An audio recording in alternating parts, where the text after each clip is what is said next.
대구시와 경북 경산시, 청도군, 봉화군이 특별 재난지역으로 선포된 거 알지? 근데 특별 재난지역은 뭘까? 특별 재난지역이란 일정한 규모를 초과하는 심각한 재난이 발생해 특별한 조치가 필요하다고 인정될 때 대통령이 국가적 지원을 선포하는 지역이야. 근데 무조건 재난의 크기로만 결정되는 건 아니래. 지켜야 하는 절차가 있어. 지자체장이 국무총리를 거쳐 대통령에게 우리 지역을 특별 재난지역으로 지정해달라고 요청해야 해.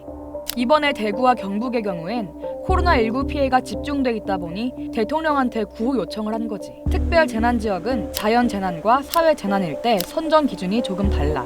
태풍, 지진 등 자연재난의 경우엔 지자체의 재정 상태와 피해 규모를 근거로 선정 기준이 정해져 있고, 이번 코로나19 같은 감염병, 즉 사회재난의 경우엔 여러 가지를 종합적으로 판단해 그때그때 다르게 결정한대. 사실 피해를 딱 산정하기 어려운 경우가 많거든요. 조금은 명확하게 딱 떨어지는 건 아니죠. 특별 재난 지역으로 선포되면 지자체 재정 상태에 따라 피해 복구 비용의 절반 이상을 지원받을 수 있어. 대구 경북 일대도 피해 복구 비용을 50%, 많게는 70%까지 지원받을 수 있을 거야. 대구 경북 지역 주민을 위한 작은 지원들은 벌써 조금씩 나오고 있어. 지난 17일에 그 지역 소재의 중소기업을 대상으로 세금을 최대 60%까지 깎아준다는 발표도 있었고, 주민에게 통신비 등을 지원해준다는 발표도 있었지. 감염병으로 인한 특별 재난지역 선포는 역사상 이번이 처음인데, 특별 재난지역 선포 사례는 드문 일이 아니야. 지난 10년간 2015년을 제외하고 매년 2번 이상 꾸준히 있었어.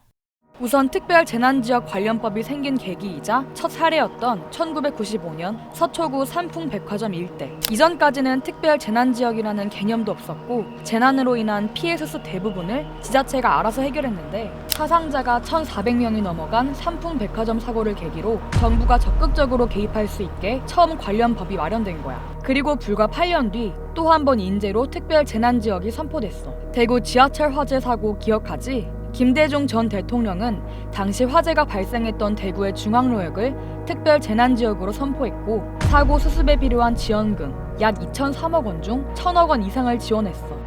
그 밖에도 세월호 침몰 사고로 인한 안산시, 진도군 선포 사례도 있고, 대형 산불로 인한 강원 동해안 지역 선포 사례도 있지. 수차례 선포됐던 특별 재난지역. 과거의 여러 특별 재난 지역이 그랬듯 이번 대구 경북 지역도 모두의 지원과 관심으로 하루빨리 일상으로 돌아갈 수 있었으면 좋겠어.